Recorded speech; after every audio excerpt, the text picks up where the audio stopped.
Just going to hit the record and get started. Okay, so tonight's topic is one it's pretty practical. It's impacted just about everybody in one way, shape, or form, and that is the question of how do we deal with refunds and furloughs and all the situations that are happening now with coronavirus. And the basic premise behind all the cases that I'm going to talk about is that we have all these business dealings that we have with people. And when I say business, I'm just talking about an exchange of money in order to do certain things. And all of a sudden, the world stops working the way that we normally expect. And funds become less accessible, problems become much larger. And then we have to start asking questions of, hey, do I get my money back, right? So I'm gonna give a few cases. When I finish giving my few cases, feel free to add yours that you think are questions that are related or that you'd like to hear about. So case number one, and full disclosure, I run a school, so you pay tuition, right? And you pay tuition to a school, and tuition is not a small dollar amount. It's a significant thing to just about everybody. And all of a sudden, one day, the school tells you we're closed. We can't open up. And there could be a whole host of reasons. Obviously, coronavirus is one, but there could be others, a flood, something happens to the building, some government decree, a war, all sorts of possibilities that could happen. And the school closes. Now you paid tuition. Are they required to send you your tuition back or not? That's a question that certainly gets asked. Obviously today we're seeing what's happened, and a lot of schools have closed, or all schools have had to close by government decree. Does that mean the school has to give you back money? Does that change if the school provides some kind of similar service, Zoom or phone calls or the like? And does this change if it's not school, right? What if it's a play group? What if it's summer camp? What if it's college, university? What if they're charging you room and board? What about these things do you have to get back? Do you have a right to get back? So that's question case number one, all surrounds what we call tuition. Case number two is what I'll call the caterer, right? You booked a Pesach trip, right? And you said you were gonna, usually if you have to book a Pesach trip, you have to pay a pretty substantial amount, if not the full amount, before you go. And all of a sudden, flights are canceled, trip is off, so on and so forth. Does the caterer have to give you back all of your money or not? Same thing applies to a wedding, right? You scheduled a wedding for right after Lag BaOmer, right? That wedding is not happening in Sharet Zion this year after Lag BaOmer, right? So what do you do, right? And you could call the caterer, and the caterer says to you, I'd love to give you back your money because I'm not doing the affair for you, but I don't have the money. I used it to pay the florist, I don't know, whoever, right? I bought the food already. I did all sorts of things. Does that impact anything? So that's case number two, is the caterer. So we got the tuition, we've got the caterer. Next case, tickets, right? You bought tickets for something. You bought tickets for a show on Broadway, a movie, a Yankee season tickets, something like that. You've sold tickets. Do you have to give back the money? Can you expect to get the money back? You have airline tickets, so on and so forth. What should be? The last case is going to be what I'll call wages, right? You have a very nice business. It's doing very well. And all of a sudden, all the stores close and everything stops. And all the funds that you expected to come through, they're not coming through as well as they used to. And now you have all these employees on your payroll, and you can't afford, under the current system, to be able to pay all those employees. Are you allowed to put them on payroll? Are you allowed to put them on furlough? What if you have a contract? You have a 2-year contract with the person. Are you allowed to put the person on some kind of furlough? Does that change? Does the situation change if you know that the person can claim some level of unemployment or P3 or something like that? Does that change anything? And then a similar case to that, which I'd like to bring up, and then I'll stop talking and hear if anyone has any other cases that we could bring into the discussion, is you pay a driver to take your kids to school, right? So there's no contract there. There's no employment per se. You kind of have an agreement. It's not written down anywhere. And you say, oh, you'll take my kid every day to school. I'll pay you $100 a month. But now he's not taking your kid to school anymore. Do I still pay him? He was kind of expecting that I was going to pay him. That's what he's living off of. And he's not claiming P3 money. So how would that work? So these are all the cases that we have: the tuition, the caterer, the tickets, the wages. Lots of cases, lots of things to think about, all stuff that you have. If you haven't had it directly happen to you, you know someone that's had it happen directly to you. So what are other cases that you think are similar to this vein that are happening now that are maybe somewhat different that are worth bringing in? Go ahead, just unmute yourself. And rent, either if you have an office space or or a store, it affects the tenant, it affects the landlord. It works both ways. Rent, good. So rent is a case I'm going to try and get to tonight. Yes, definitely. Rent is a big one. Yeah, Alfred. You got to unmute. Hold on, I'm unmuting you. Alfred, go ahead. Can you hear me? Yes, now I can. I had a tenant in Florida, came to me, says, I can't go for the holidays. So I said to him, I says, what do you want me to do? You know, I would have went myself, but I didn't go. So I asked my wife says, give him back all the money. So I told him, look, we're going to give you back the whole thing. We're not going to take it. Well, the halakha is always listen to your wife, so that's an easy answer. But we're going to try and get to some other things like that. That's for pikuach nefesh, so that's a different thing. Any other cases that anyone wants to bring up of things that they've seen, experienced, feel free. Yeah, Edward, go ahead. Yeah, Rabbi, is it different if the project has started or didn't start yet? Like, let's say you say school almost, they is closed in March, almost the year is over, and then compared to the camp that they didn't start even yet. Right, good. So comparing as to whether or not any substantial work has been done or not, definite question that we have to include. Yeah. Any other cases anyone wants to bring in? Yeah, Ray, go. Something about a rabbi. Always pay the rabbi. Yes. In other words, the rabbi, gets paid. It's like a salesman draw against commission. He's working and he expects to get paid, but it's a draw against commission. Now he's not going to be selling, but he's still getting that draw based on not selling. Right. So I mean, rabbis generally don't get paid on commission that I know of anyway.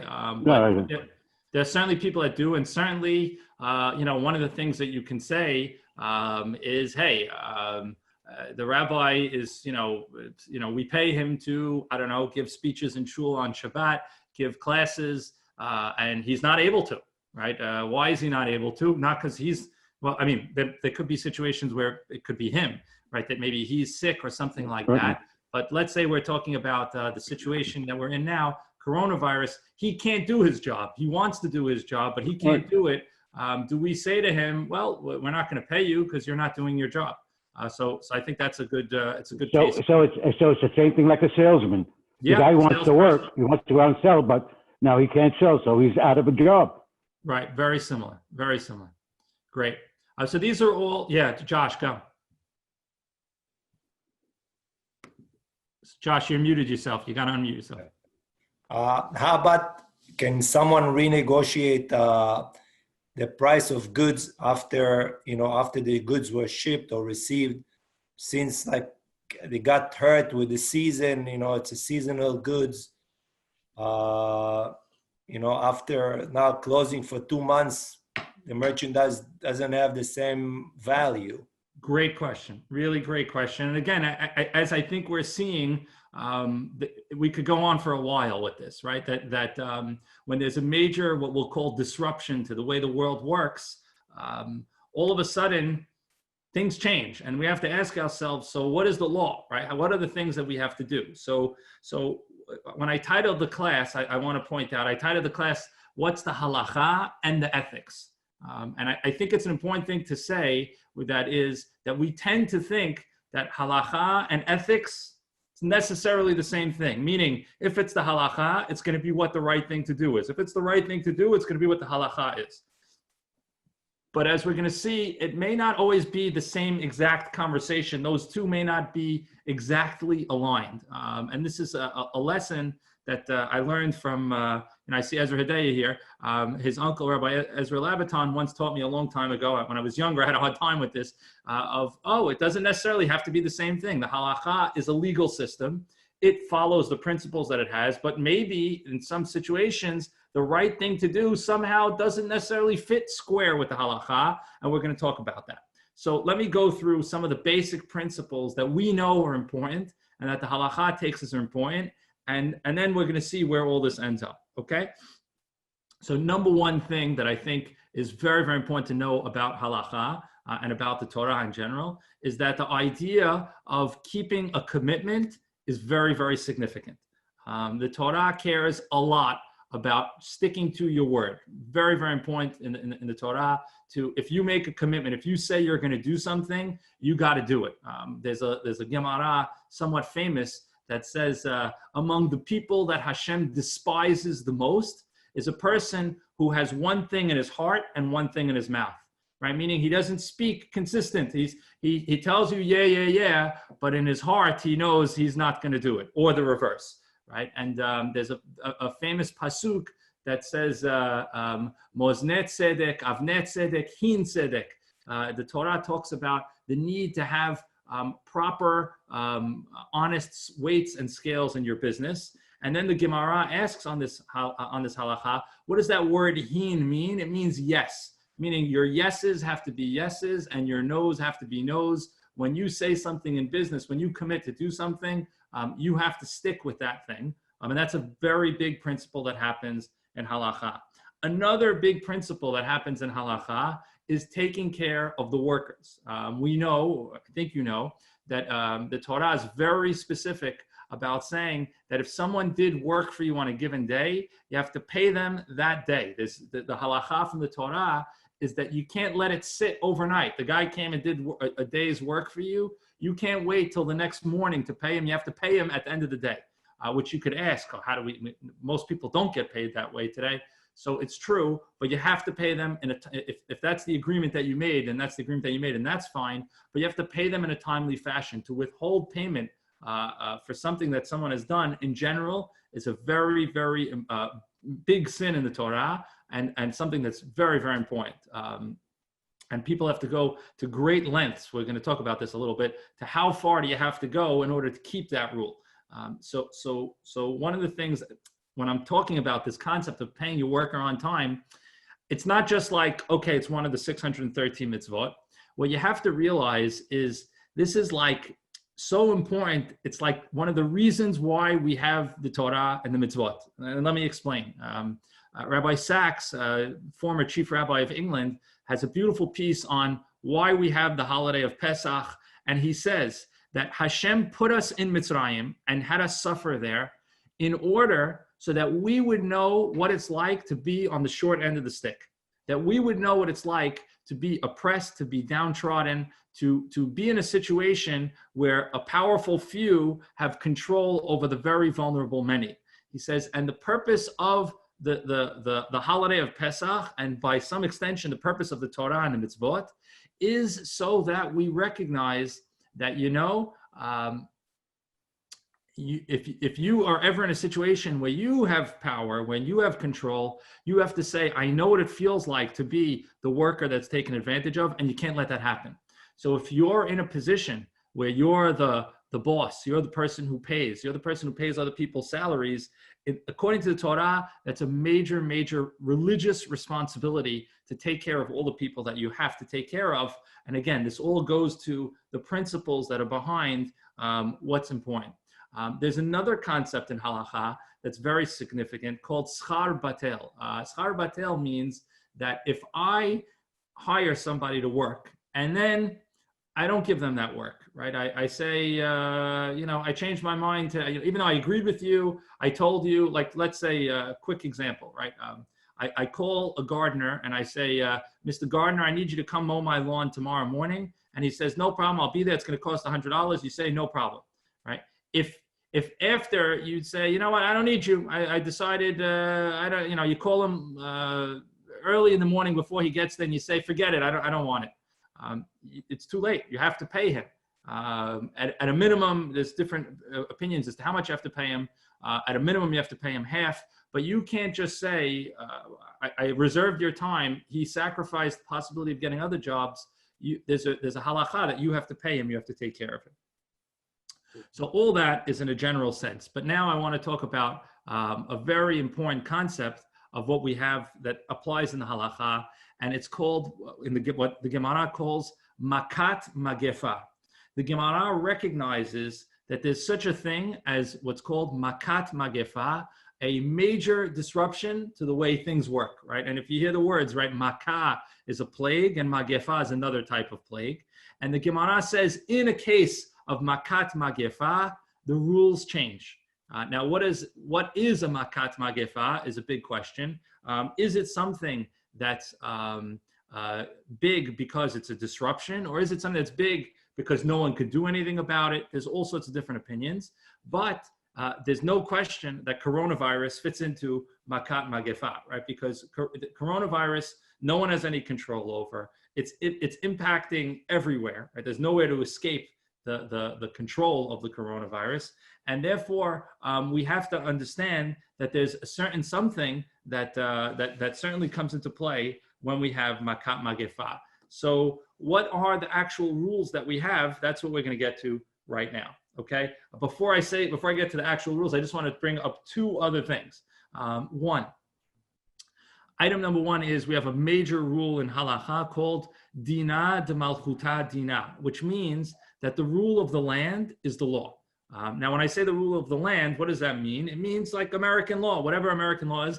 And when we say it's the law, it means that's the halakha, which means on some level, in some cases, in most cases, especially when it deals with business, what American law is the halakha.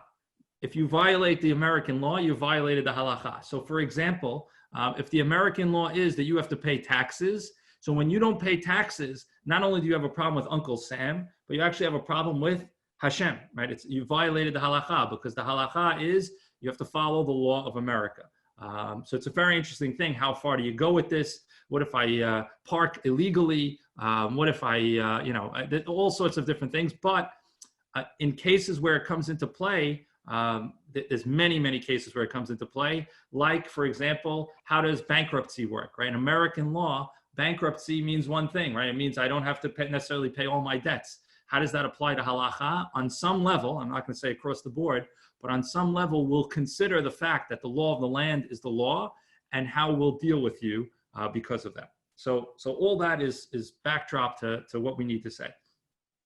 So let me now give you some basic halachot that apply in the time that we have, and then we'll take some questions.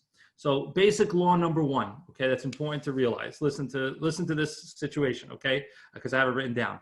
In a normal employment situation, right, so we're not talking coronavirus. In a normal employment situation, when an unforeseen circumstance occurs that makes it impossible for the employment to continue, the worker bears the loss of not getting paid, except in the case in which the employer could have foreseen that the event would occur, but the employee would not have known similarly about that possible eventuality. So let me explain. Right, David is here, right? David just gave birth, right? So I don't know, David, if you have a nurse in the house, right? But many times people hire a baby nurse when their wife gives birth, right? Because they need the extra help, right? So let's say David, I'm not going to use David here, right? But let's say the situation is as follows. A woman hears that she understands that she's going to give birth. And so she calls one of the nurses who she hears is good. And she says, I'd like to hire you to be my nurse. The nurse says, very nice. When are you due? She says, I'm due 6 months from now. Great. I'm booking it 6 months from now. I'm available.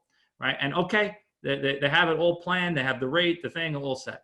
Right. And then all of a sudden, right, lo alenu, something happens to the baby. Right. Doesn't go well. Right. And there's no point to having a nurse.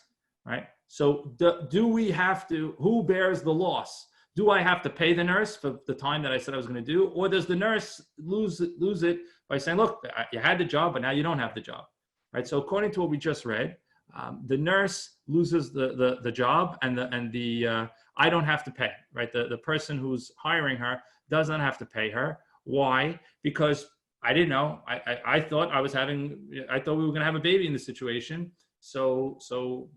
And I didn't do anything.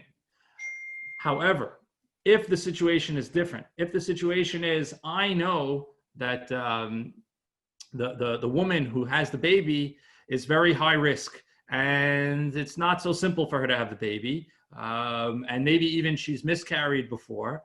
In that situation, if I know that and I haven't told the nurse that, then if it happens, I'm responsible.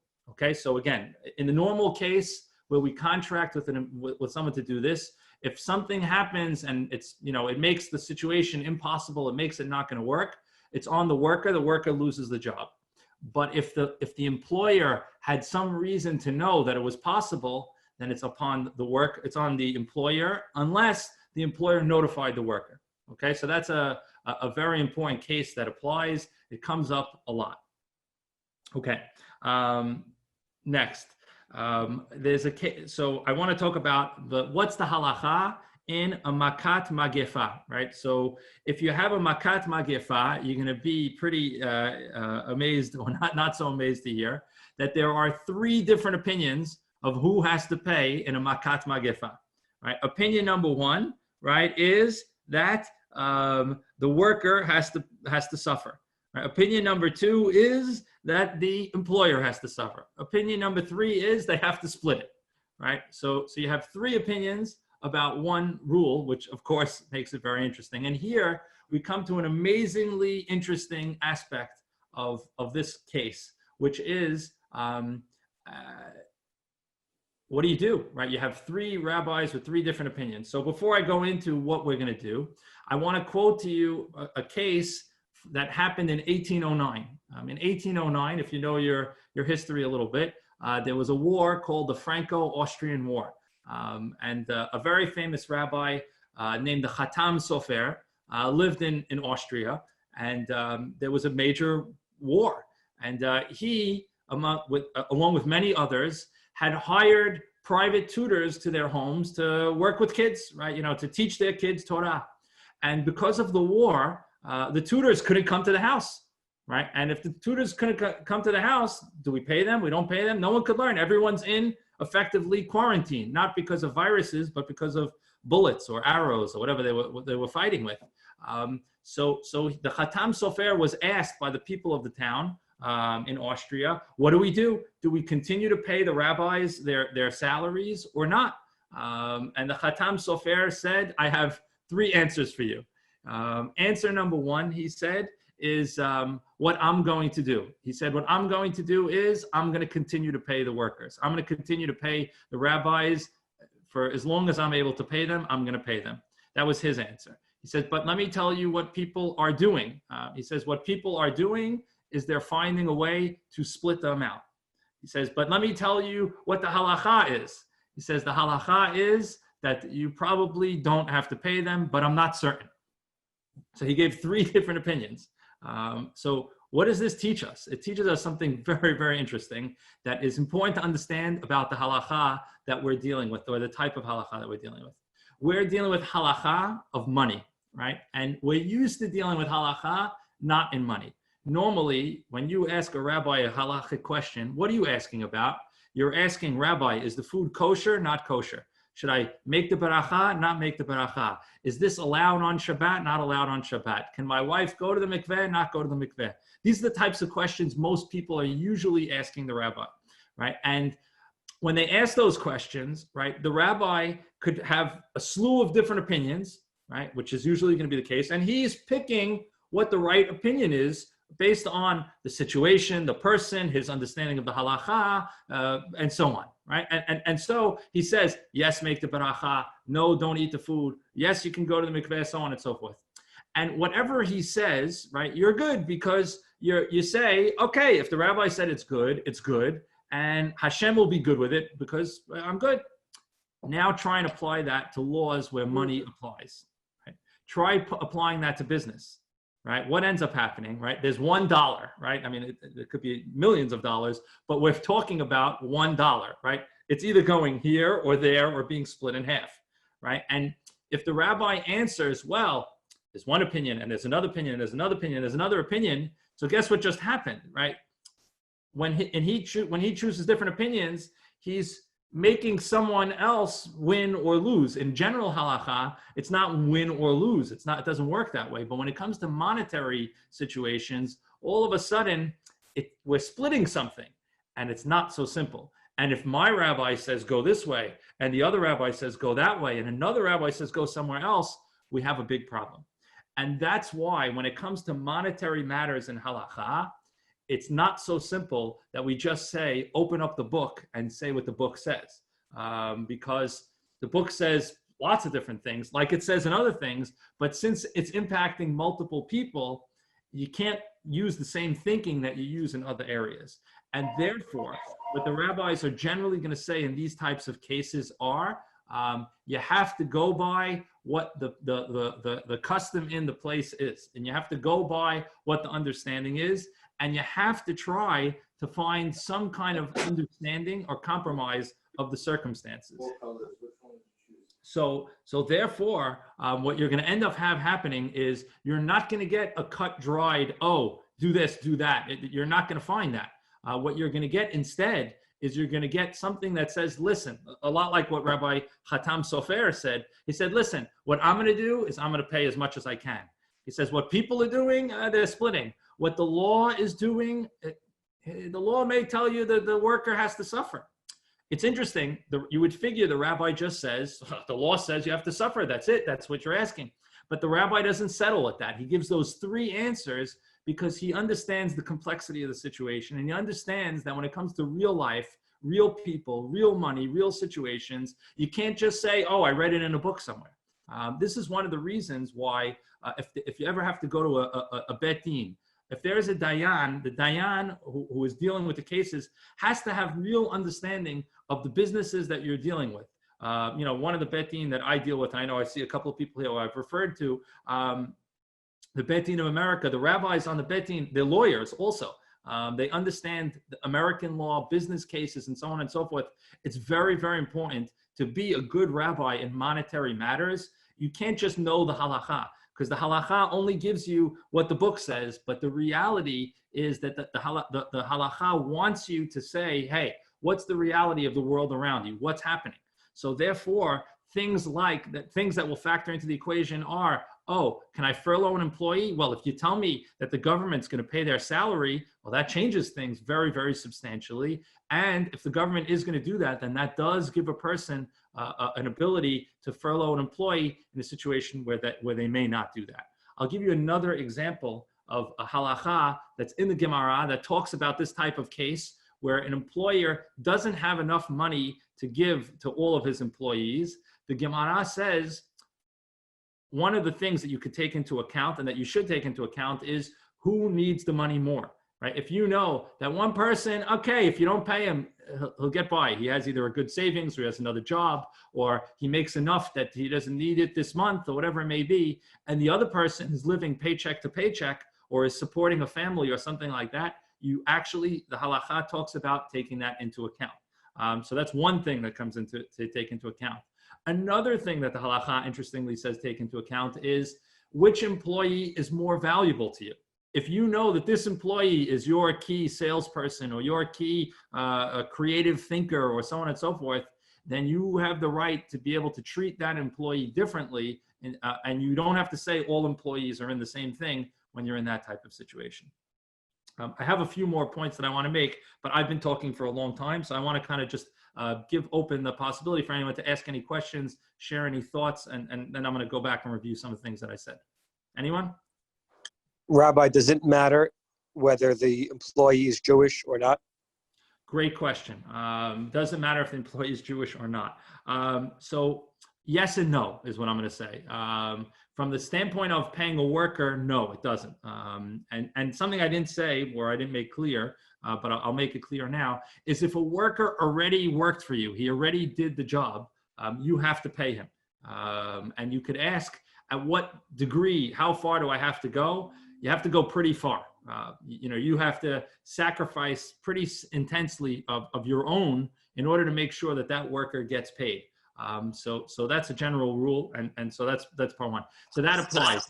However, I would say, can I take into account that I want to take care of my Jewish people more than I take care of my non-Jewish people? I would say that also factors in, right? So in other words, if you have a few different employees and one of them is a community person and one of them is not, the fact that you may want to take care of the community person first is something that would be significant. Rabbi, Yes. that's a good example of where the halakha is in conflict with the law of the land. The law of the land says you're not allowed to discriminate based on religion for paying a salary. So just because my worker is a Jewish worker, whether they be from the community or not, I cannot give him preference to the worker who's not Jewish, who's sitting next to him doing the same job. That person could come back against me and sue me. It's a violation of the law. Yeah, it's possible, but they would have a hard, depending on how you did it and what would happen. It's a good question. And yeah, it may conflict with that because of equal opportunity and things like that. I don't know how that would play out, but I would say from a halachic standpoint, certainly someone that's your relative, your neighbor, or something like that, you can definitely figure that into who you want to take care of. So I think that answers that question. Okay, so now any other thoughts or comments on what we've done so far? Rabbi. Yes. There's one thought. A lot of times I've seen nurses, or they're really chadamis, who take care of a baby. So a lot of times, somebody will tell them, look, I have somebody better than her. She wasn't so good.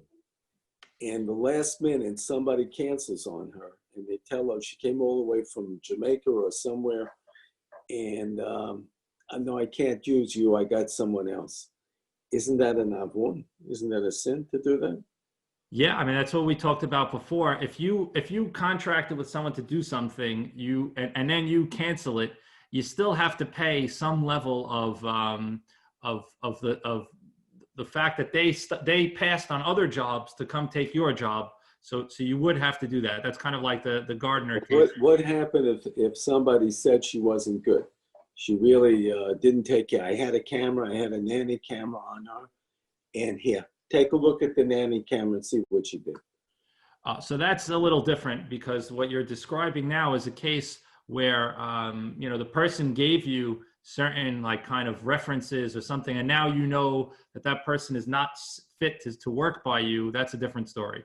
If you know that person is not qualified to do the job, then that's a different story. They've misrepresented themselves as capable of doing something. So if that comes up, then that's significant. I want to give you another case that's a very significant case that happens a lot, and this goes to Josh's case. Let's say I'm in the food business, right? And I'm contracting to buy or to sell 1,000 oranges or something, right? And at normal price, an orange goes between 50 cents and $1. Let's say, I'm just throwing out numbers, right? So you figure you're gonna spend between $500 and $1,000 on your oranges, and then all of a sudden there's a major crop problem, and oranges come they're very difficult to find. And now, in order to supply someone oranges, right, the oranges are now costing $20 a piece. So the situation has changed, right? And now oranges cost $20 instead of 50 cents or $1. The contract is null and void. You don't have to provide the oranges at that price. You don't have to do that. So perhaps, Josh, in the situation that you were talking about, where the merchandise is now not worth what it was before, I would say that it is up for renegotiation. I think it is something that would be considered, and it would not be in violation of the halakha because the situation has substantially changed. I think what Josh is saying is that the guy got. I lost your sound, Abe. Sorry. Say it again. What Josh is saying, that the goods were received already, and then after things got bad. So now, is the guy supposed to pay the regular price, or can he renegotiate the deal? That's what I think Josh was saying. I would say it's not different in the sense that especially if it hasn't been paid, therefore I think in a situation where things are substantially different, you can try. I don't want to say definitively you'll win, and again you're going to say, well, I could withhold the money and the payment.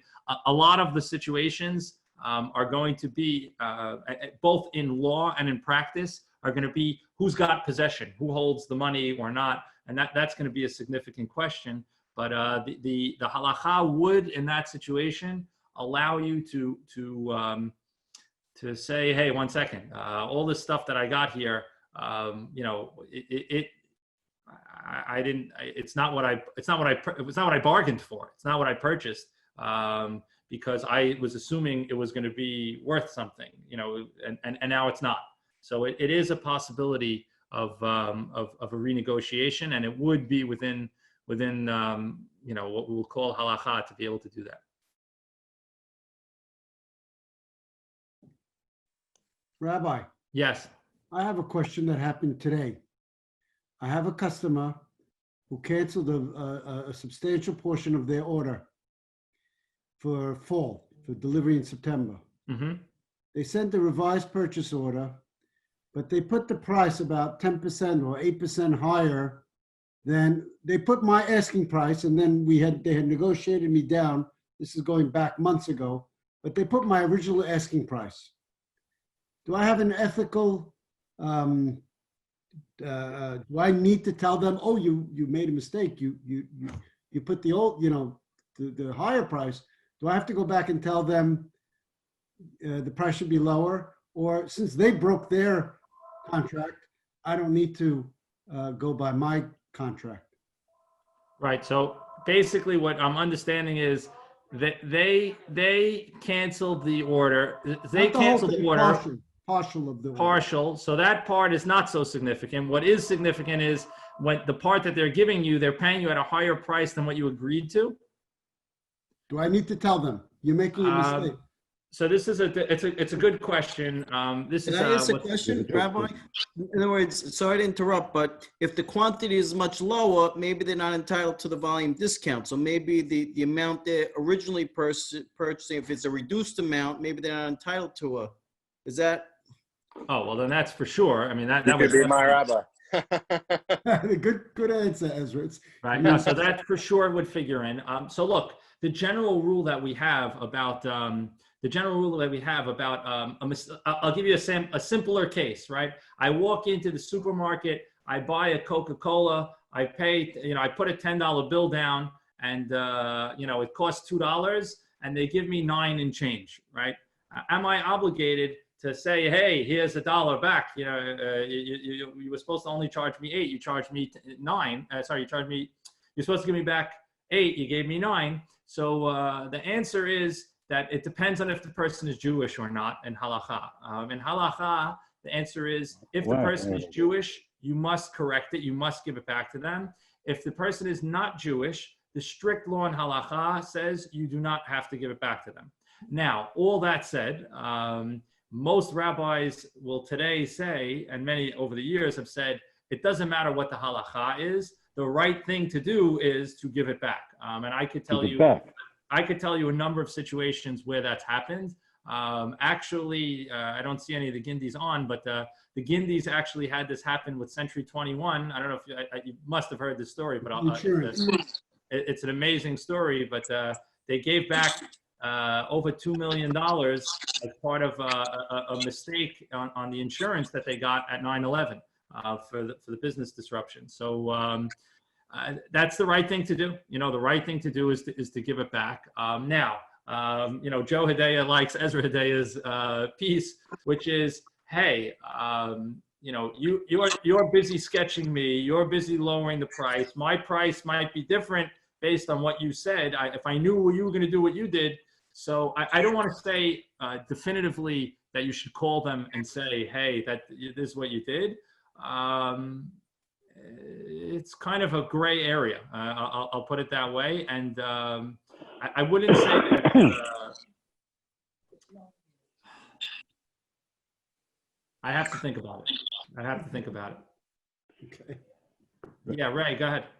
Yeah, Rabbi, you're talking about in the store when you bought a can of Coke and you want to give it back the $1.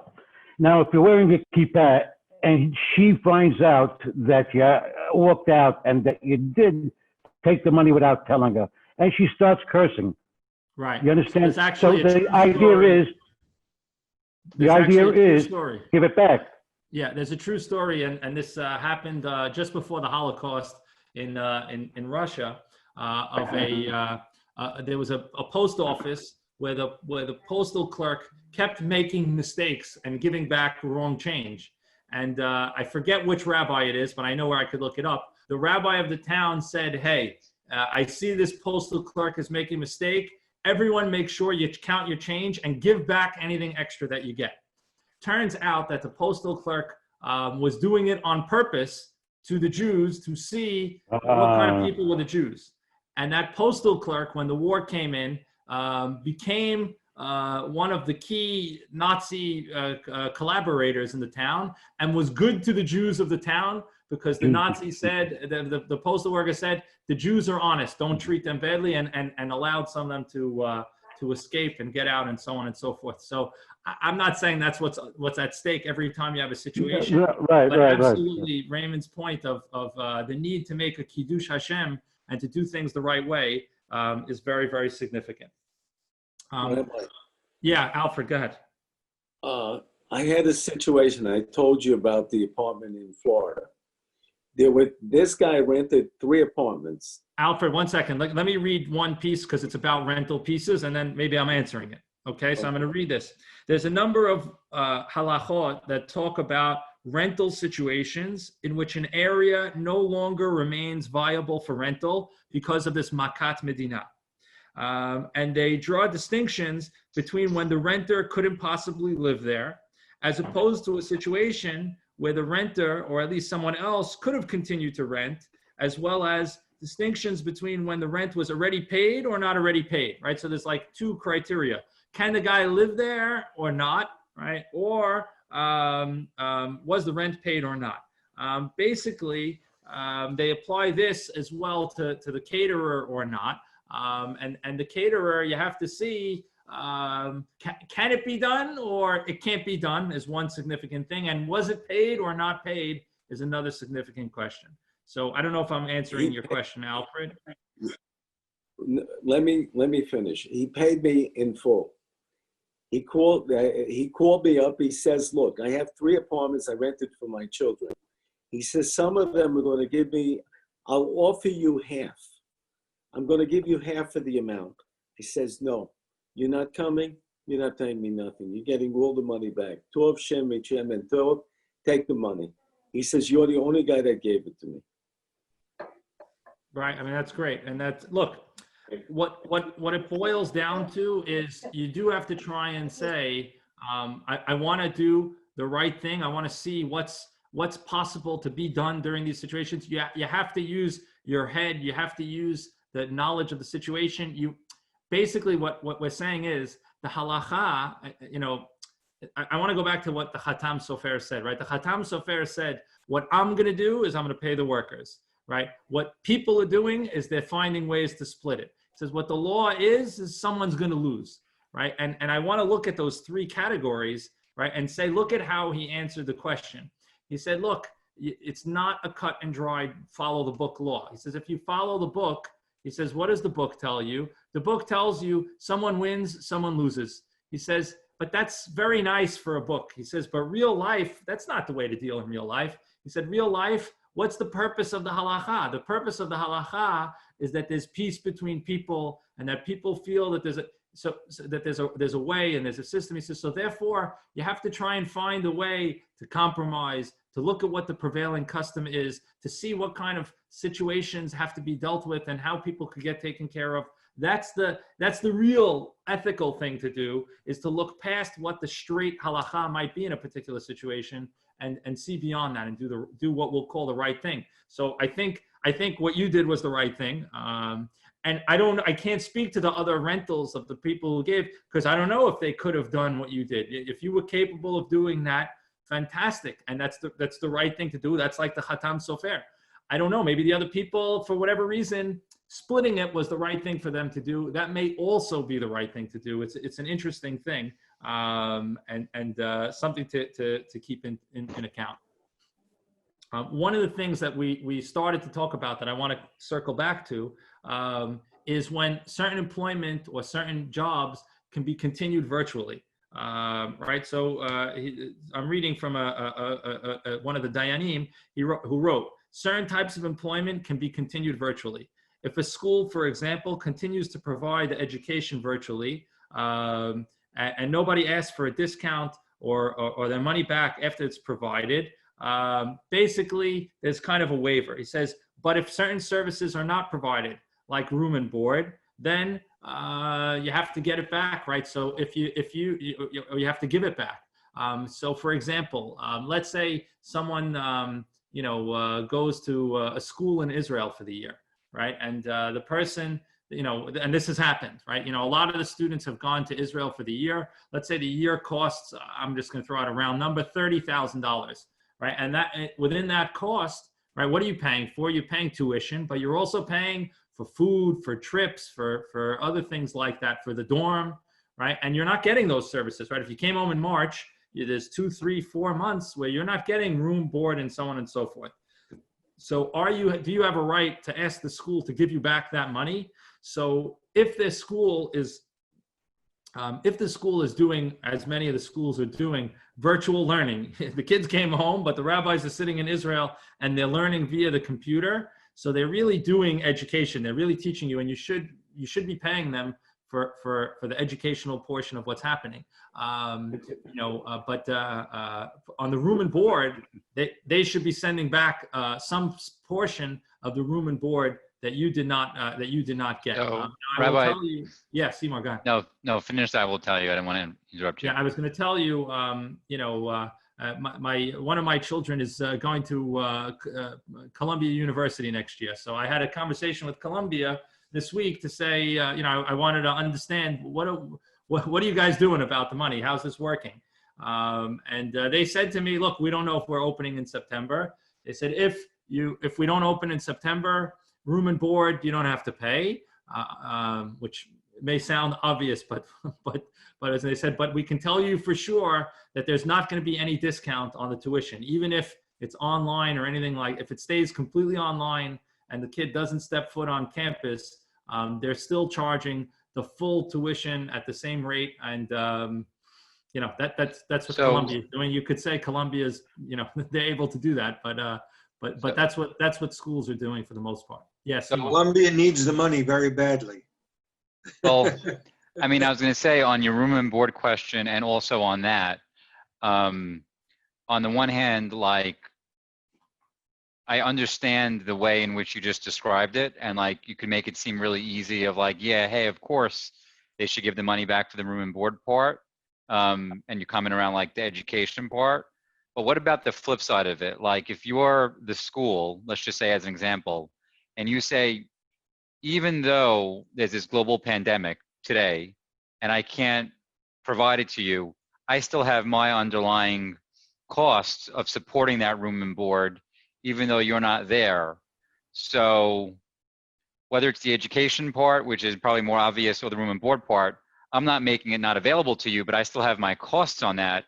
Maybe I could give you a credit for some way to make you feel good, but how does that school deal with that, because they wouldn't be able to absorb it because they still have their fixed expenses for that? Right. It's a great question. Look, I think in general, and I think this is kind of where the practice is going to go, is going to be, and by the way, just, even Columbia or Harvard or whoever have all these big endowments, which you would say, oh, they've got enough money. It's not so simple, because a lot of the endowments are very, it's not one big pot of cash. They're all, they're they're in private accounts and they're set aside for certain costs. It's not so simple for them. In general, amazingly, what you pay, even if you pay full sticker price to a college, it's actually more than that cost per student to them, amazingly. So if you think yeshiva education is high, you should look at you should see what universities are. But in any event, so Seymour, your point is very very key, and comes into the case of the caterer, right? So you know, the caterer or the summer camp, you know, I'll say the same thing. They have maybe already outlaid expenses. They've already paid for certain things, so you can have them, right? You know, or as you're saying, they need to maintain certain things. So there was an interesting article in the Times a couple of weeks ago by one of the financial people who writes about you know, saving, investing, and so on and so forth. His name is Ron Lieber. Interesting writer. So he said, look, he said, one of the things you have to weigh when you're making your decisions about these types of issues is you need to think about, do you want that place to be in business in a year from now or 2 years from now? You know, so like take a look at the summer camps, right? Let's say we find out that the governor of New Jersey says, you know, in the next week or two, summer camps are off, right? No camps can open, right? So, you know, Camp Old Sport, Camp David, Victor Gindi, SYBC, whatever, all the various different summer camps that are there. You know, they've probably collected a substantial part of their what you'll call tuition already. Are they supposed to refund all that money, knowing that they're not going to be able to provide the services? And what if, do they have to do that at loss to themselves, right? Because they're paying rent for the places that they have, and they've probably put down deposits on certain things and committed to certain people and so on and so forth. Are they obligated to pay that back? So on a simple level, you could say, hey, you didn't provide me the service, give me back all my money. On a realistic level, that's probably not what's happening just about anywhere. On a realistic level, what's going to end up happening is more along the lines of split the cost, more along the lines of saying credit to next year, you know, and things of that nature. And that seems to be, if it's not the halachic thing to do, it seems to be the right thing to do, because it's not only do we personally care about the people who run those organizations, we don't want them to go bankrupt or whatever, but we actually, more than personally care about them, we want them to be there next year. We want there to be a Camp David. We want there to be a Camp Old Sport. We want there to be these other institutions, because we're going to need them in a year or two from now. So even if the legal thing tells us you might have a strong case against them, the actual realistic thing that ends up happening ends up being otherwise. And we work on finding compromises and ways to make it get taken care of. I think that answers the question. Joe, yeah, go ahead. No, I just had a question in regards to that, because, for example, how do you weigh that? Because there's camps that are run very professionally, very efficiently.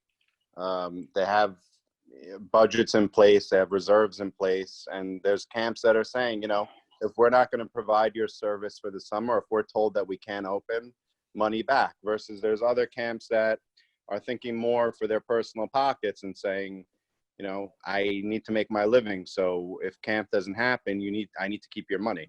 You know, there's two very extreme sides of the spectrum being run as a business model. Right. So, I mean, I hear you. And certainly you have to look at the case and see, you know, what's happening. Look, if people are running away with the money, then that's certainly not ethical or the right thing to do. And, you know, maybe certain matters have to be taken into account. But I think that, you know, I think that we have to look at, yes, one second, Ray. I think that we have to look at whether the people are making the best faith effort to provide everything, and if they're taking money now, are they going to be able to somehow find some credit for us in the future, or some other application to that? Then that gets you a sense of whether or not there's some good faith or not. But if there's not good faith, then yeah, I agree with you, and you can figure in the point that you made, which is are they running things well? Now, look, there's very few businesses that can easily withstand closing down for a year. So it's hard to say that you should have had reserves to be prepared to close for a year, especially if you have to outlay expenses as we're talking about. So that's a tough ask for anyone to do. So I think that's something that should be figured in as well. So I don't know if that answers your question or not. No, but I'm also in regards to these, like a camp or a Passover trip or things like that, that in these new circumstances, which are obviously we've never experienced before, who's to say that there will be camp next year? Who's to say there will be a trip next year? At what point do you draw the line and say it's an unknown future? Are there new rules? Yeah, it's a great question. And the truth is, we really don't know. I mean, one of the things that we've learned in this situation is we continually find out things or come to realizations that, wow, we don't know. We didn't think that was possible. We didn't understand that would be. So, yeah, I mean, in that instance, on some level, we have to say, yeah, I deserve my money back. Now, once we say that I deserve my money back, can the person get it back to us? How do we get it back? The person has to try and make the best faith effort and the best possible effort to get the money back. And we should probably give the person an appropriate period of time to do so. If there's a reason to think that they can't do it right away. If they can do it right away, if you just made the deposit last week and they should not have reasonably spent it in that time, so they should give you back the deposit. But if you made the deposit a couple of months ago and you knew they had to book certain things, rent, I don't know, trips, things, whatever, and that money's gone, it's hard to ask them to get that back. And look, on some level, there's going to be some shared loss that happens. I think there's going to be some level of shared loss. And again, I want to be very clear, that may not be the halakha, but that may be nevertheless the way that the halakha would want it to go. Let me say it that way. And that the ethical thing would be to go. I don't know if that's answering your question. I'm trying. Rabbi, I could give you a real life situation. One second, Raymond. 1 second, Raymond was waiting. Yeah, Ray. Rabbi, let me ask you a question. What about organizations that are getting government subsidies? They're getting money. Great question, right? What if they're getting the SBL loan, the SBL loans and all the other loans that are out there, and they're getting it anyway, and they're still asking you for 100% of what you're supposed to pay? Well, look. So if the school or the shul is getting this SBA loan, so God bless them, and it should help them, and they should factor that into what is being asked and how things are done. They cannot, and it is wrong for them to double dip, right? So, but how do we know? How do we know?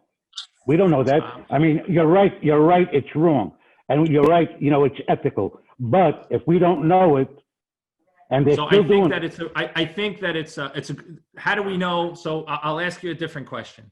When you make a donation to Bnei Yitzhak, right? How do you know that the money goes to the right thing? How do you know that the money goes towards? Right. All we're doing is making the contribution. If a rabbi comes at the door and he asks for $100, now we don't know if it's going to his pocket or to an organization, or 20% or 30%. But the fact that we gave it to a rabbi or shul, that wipes us clean. Well, so I would say like this.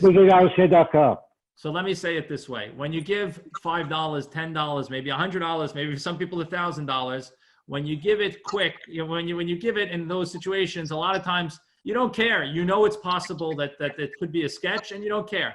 But when you're talking about your tuition, when you're talking about when you're paying when you're talking about paying the shul, you care more, and that's why you have a right to ask your shul or your school for some version of audited statements or something like that, or something that gives you a sense that the shul or the school operates on the up and up.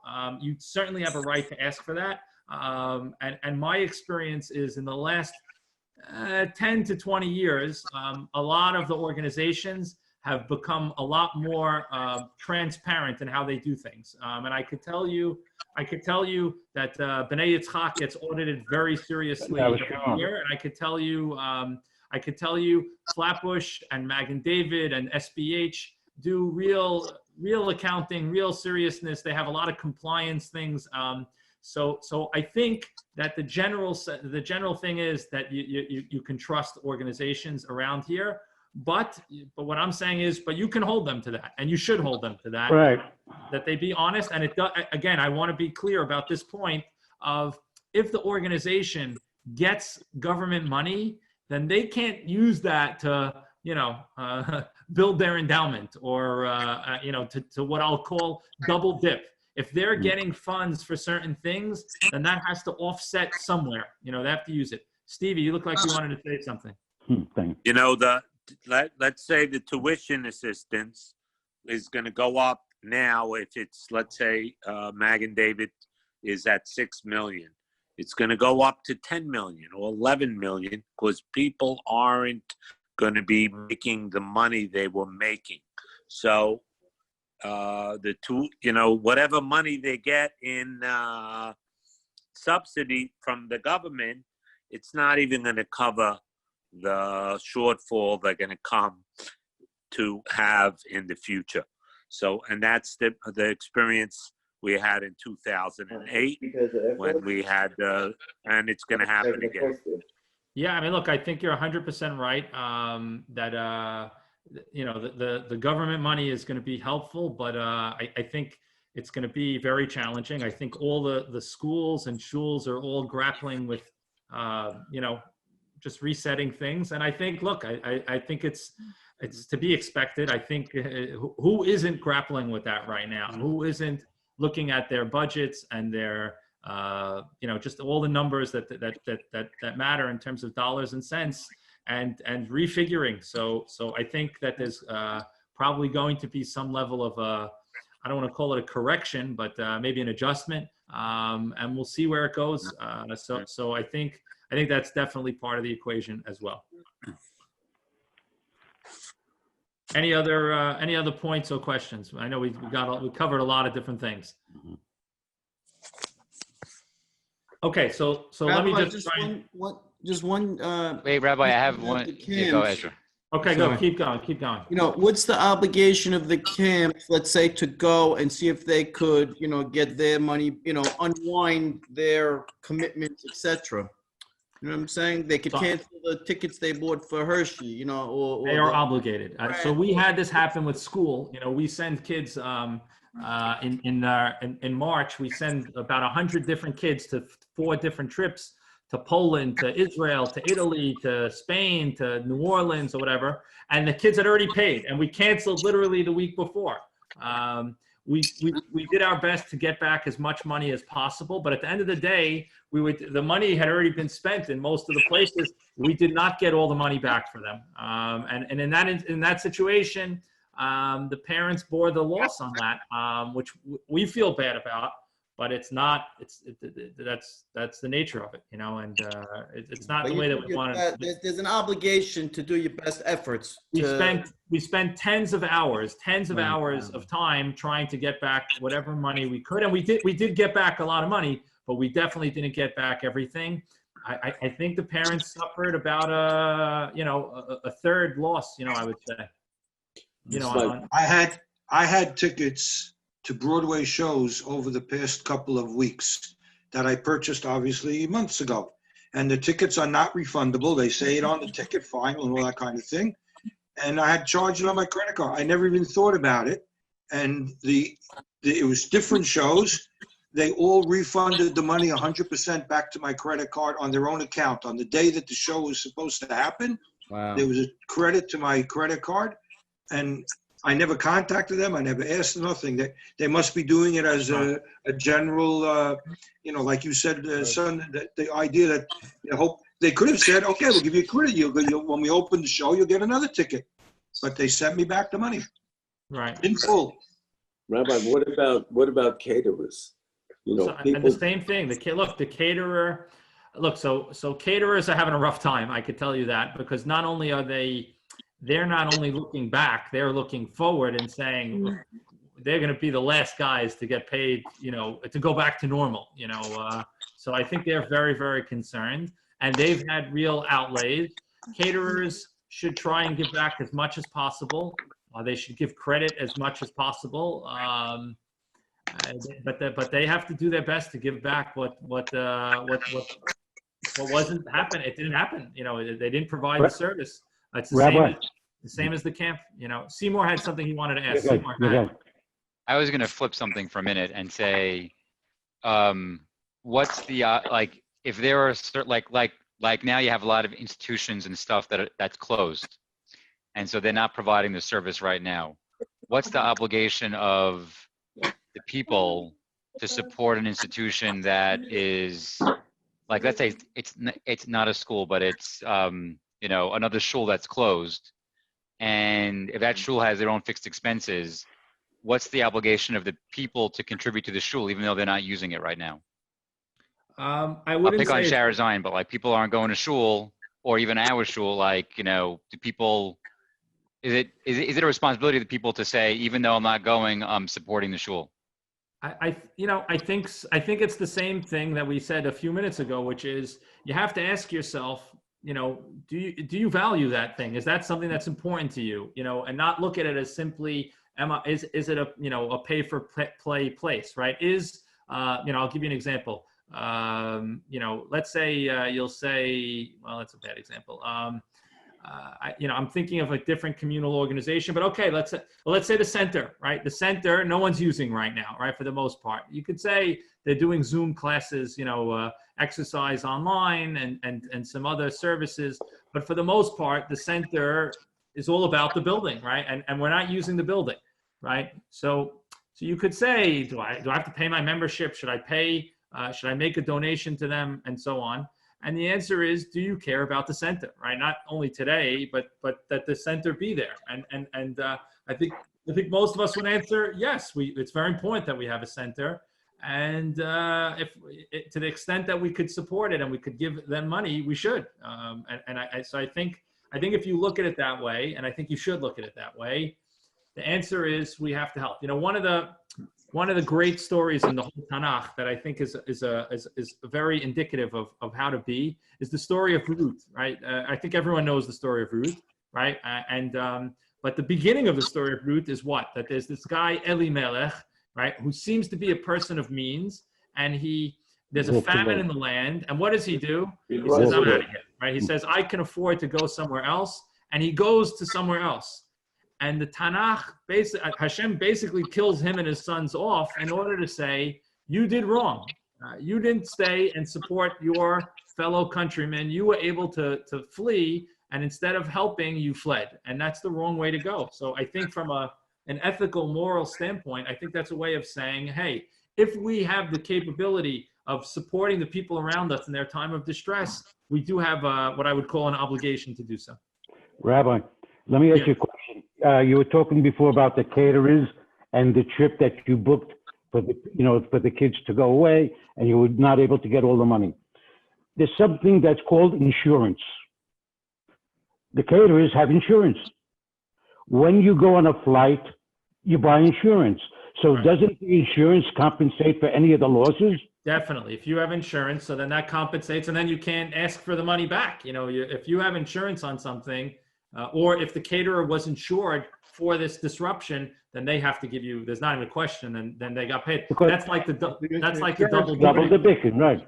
That's like insurance companies are not paying any of the anything for this coronavirus. Disruption? No business interruption or anything like that. They'd go bankrupt if they.